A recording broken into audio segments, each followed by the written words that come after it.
राजीनाम्याच्या भूमिकेवर पक्षश्रेष्ठींशी चर्चा करण्यासाठी देवेंद्र फडणवीस दिल्लीत, त्याआधी नागपुरात संघ अधिकाऱ्यांची फडणवीसांसोबत चर्चा।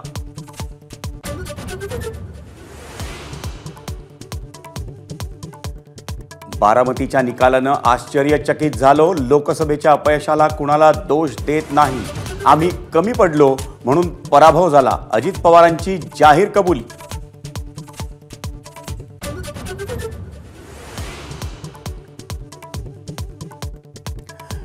राष्ट्रवादीचे कोणीही शरद पवार गटाच्या संपर्कात नाही, अजित पवारांचं स्पष्टीकरण। तर पराभव झाला तरी चालेल पण अजितदादांची साथ सोडणार नाही, बैठकीत आमदारांचा निर्धार।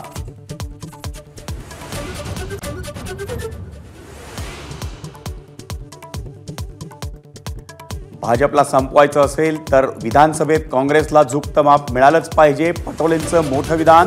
काँग्रेसच्या कार्यकर्त्यांकडून नाना पटोलेंची लाडूतुला।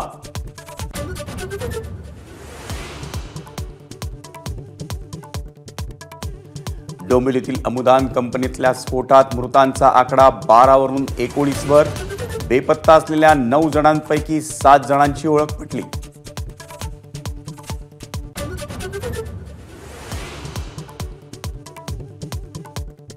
मुंबईतल्या पवईत महापालिका पथक आणि पोलिसांवर दगडफेक, अतिक्रमणाची कारवाई सुरू असताना हल्ला, 15 ते 20 पोलीस आणि अधिकारी जखमी, 200 जणांविरोधात गुन्हा।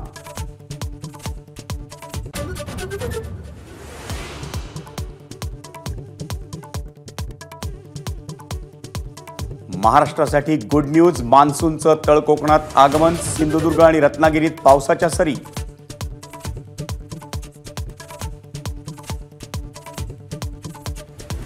बघा नीट,